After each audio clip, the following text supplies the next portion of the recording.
Good morning, class. My name is Derobbias Brown. I'm a second semester sophomore at UNG. I'm currently majoring in athletic training. With that being said, I'm no Einstein when it comes to writing. FYI. I'm Krystal Jemmott, and I'm a freshman at North Georgia, and I'm a criminal justice major, so I'm not good at writing either. The reason we're here today is to talk to you guys about writer's block, because in the last 2 weeks in our English class, we've been learning about what writer's block is and how it affects people. So we wanted to talk to you guys and introduce what it is, because not many people actually know what it really is. We want to see how it affects you guys. Writer's block is defined as a constraints and rules writer must navigate by asking what happens when a writer is literally incapable of writing the next sentence. By show of hands, have anybody been to a point where no matter how hard you try, you couldn't get the next sentence on the paper, or even it took you 3 hours to finish one paragraph? Yeah, so it's normal. Some things that add to writer's block are rules and plans. And according to Mike Rose, who's a well-American educator who is a professor of social research methodology at the UCLA Graduate School, he says that rules and plans are what usually hinder students the most when they're trying to write, because they try and follow them so strictly. Well, Mike Rose set out with the vision that we could understand how writers think and their brain process. The theory was that we would be able to teach students effective ways to understand and teach the mental operation that would better writing. And writer's block usually is an overused term because people don't realize how serious it is. People compare it to when they say, oh, I have ADHD, when they really don't, but it's an exaggeration. That's what some people say, I have writer's block. It's actually more serious than people understand. And Mike Rose said that writer's block is a rare condition that is more severe than people know. And when students first learn how to write, usually they're taught to use rules and plans from teachers that are meant with good intentions just to get something on paper, but they should be used as suggestions instead of rules that you have to strictly follow by, because your writing should be able to develop on your own. Rules by Robert Gagner define as an inferred capability that enables the individual to respond to a class of stimulus situations with a class of performances. So if you're given this set of stuff, then your outcome should be something else. All right, we'll have a little class discussion. Do you feel that you were given certain rules to follow in elementary school or middle school when writing? If so, what are they? For example, me personally, I was always given that rule: the first sentence of your paragraph got to be a hook, and it got to draw the reader in so they continue to read your paper. So do y'all have any that I want to throw out there that maybe we'll give them to y'all? Yeah. Well, we always did this graphic organizer thing, Okay. where it's a bunch of circles and you make a web and everything. Well, you know? 5 paragraphs. There you go. They ever give y'all specific rules on how, what got to be in that paragraph, one conclusion, 3 body paragraphs, and stuff like that? They said it had to be at least 3 sentences to be classified as a paragraph. Anyone? You know? No? Brainstorm? Brainstorm.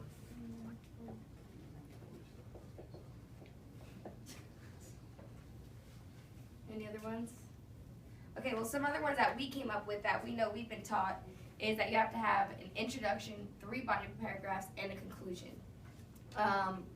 Word count, that you have to have a certain amount, you can't go over a certain amount of words, which kind of limits your ability to produce as much as you want. One of you guys said, making an outline, that we had to have a certain outline, which sometimes that interferes with people. And also that you can't use I. When we write, he says use I, because if you're writing about yourself, you have to use I, and if you're writing something that involves you. So those are some things that we were taught that kind of hindered our writing when we got to college. And not only that, I know the odd thing, and but before a sentence and all that type of stuff. Our teacher actually informed us that you got people that got PhDs writing in such a way that we was taught not to write. You know what I mean? So who pretty much governed these laws to say these are the rules that you gotta follow? You know what I mean? So, do you feel like these rules hinder you or help you in such a way? They help. I think it's both. Okay. I feel like you got a reason why? Or? Because it gives you kind of a structure, but at the same time, like you said, it kind of hinders what you can do. Yeah. What exactly? And that's the main reason behind it. Like, even though your elementary and middle school teacher, they give you this format, you follow this and you'll be on the right track.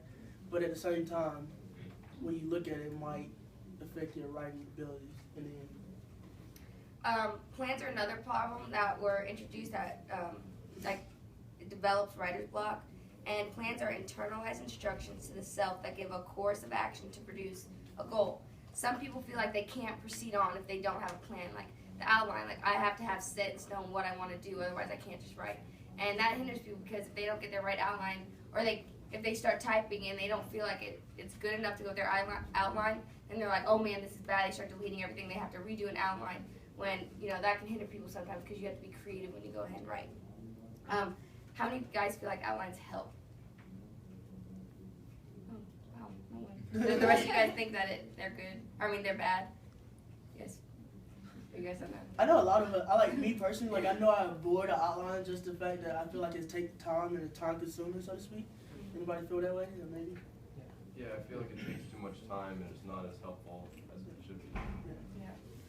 And that's the same thing, some people, they take so long to do an outline and develop it perfectly, and then they start typing, and they're like, this is not what I wanted to do, and now they redo an outline, it takes more time, and Mike Rose actually said that some people are so blocked that they just can't formulate without their outline. It's like a math equation they have to follow step by step, and that sometimes hinders people. So, some suggestions for writing is to just go ahead and start typing down stuff, even if it's completely random. Just write it. And what you can do is when you go back after that stuff, then you can go through and fix your grammar, and then you can go oh, I want this sentence to be here. But a lot of people, they're stuck on their first paragraph, oh my gosh, this does not sound good. Instead of doing that and criticizing yourself and have inner thoughts of oh, this is not good, just go ahead and type it out, because so many well-known authors, they have their first drafts are horrible. They're really bad. But they say if they just keep going over it and redoing them, then they come out with the pieces that they have. And I know Stephen King, his books, he said he'll start out with 500 pages and he'll delete 250 of them because they sound completely horrible. But he just goes ahead and types them anyways, and then they go back over and fix the grammar and develop it. And it was a unique way. My professor, his name is Reifenberg at the college where we go, and he's our professor right now. And he actually challenged us to take a Word document, and so when you go in a Word document, turn your color font to white so that you type in, but you can't see the words you're typing, and that way you're not criticizing yourself as you go through the paper and get as much down. Even though I understand you get the red and the green lines under it, and your mind want to go back and try to figure out what's going on. But if you just go through and type the whole thing, it actually beneficial to you. Do you guys have any questions for us? Anything at all? Trust me, when you guys get to college, you're going to want to talk. Otherwise, the professor's oh, I guess you guys never have anything to say. I don't particularly care to be on camera, but I really appreciate what you guys are saying and doing. And it's not really ever a topic of discussion, but I was reminded of an email that I received from a former student. This kid was a writer, okay? And I had moved here and he was up at the other school. I think he was a junior or senior when he wrote this. Do you mind if I read it to you? No. I'd give it to you or run a copy if it would help you. But he's commenting on writing and the process of it, and he's talking about a particular teacher's class. He says, I was thinking today about Miss So-and-so's class, off topic, but bear with me. She claims that an essay which uses the word you, not necessarily you statements, just the word itself, should automatically fail, and she is more than willing to prove her devotion to this belief. I, however, consider you to be a cornerstone of the English essay. How can one claim to have an audience and yet restrict himself from speaking directly to it? How can the reader be expected to trust a writer who refuses to address him, her, face to face on even terms? This is what I hate about lit papers. They're just so pretentiously big-headed and snotty, projecting an air of intellectual arrogance that whatever point they're supposed to be making gets buried under the garbled diction and the too forced employment of rhetorical devices. When you try too hard to conform to the far from messianic teachings of the MLA handbook, you're essentially cheating the English language of its real potential. Teachers say to forget the 5-paragraph essay, regarding it as elementary, like the training wheels of writing. But they impose so many restrictions that it makes you wonder why they encourage originality in the first place. Teachers need to stop using such banal rules as educational crutches and actually teach kids how to write. Not how to identify Walt Whitman's rhyme schemes, not how to decipher symbolism. Nobody ever delves into the actual gears and cogs of writing. They claim it's a process. They show us cute little web diagrams and idea organizers, and they throw around bullshit words that only serve to complicate things, which in turn actually does make it a process as opposed to the simple self-expression it really is. Why don't teachers encourage experimentation? This isn't a matter of replacing graceful prose with crude phrasings. It's not about a new generation overthrowing the old. It's about self-expression. Even lit papers are self-expression. Any kind of writing is self-expression. It's very hypocritical to accuse the writer of a 5-paragraph essay of being formulaic and immature when you don't even have the balls to talk to your reader. Now, what do you think?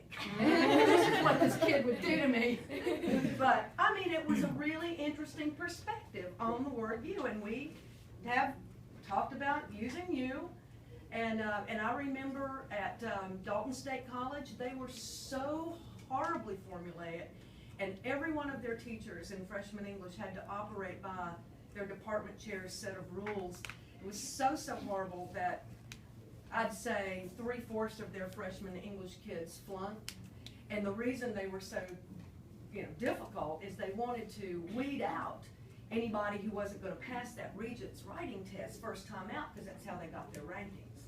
Now, how underhanded and slimy is that, But I think it's pretty cool that you guys came and y'all are talking about that in your class, and I appreciated all your quotes from Rose. So. And I felt good. I felt okay. I felt like, gosh, I'm glad I'm not the teacher they're talking. Even though I do have, I do impose a few little rules here and there. But. It's actually kind of interesting. We actually, the book when we go into class, on our first day in the class, and I'm expecting to get this literature book, maybe stories and stuff like that. And the book is called Writers About Writers, and I'm like, what is this gonna be about? But it's actually a pretty interesting book if y'all haven't had the time to kind of sit down and read it. But we're gonna leave y'all one last quote. It's a quote that kind of hit home for me and Krystal when they're talking about writer's block, and it's when guidelines become laws and strategies become rules, the natural flow of writing is destroyed. And that's by Marie Ray, and she was one of the students that's in our book that kind of wrote an essay about writer's block. And that's all we have for y'all, ladies and gentlemen. Thank you for letting us come out and talk Wouldn't to you it guys. have been nice if they had come before we had to write that? Thank you so much. Thank you.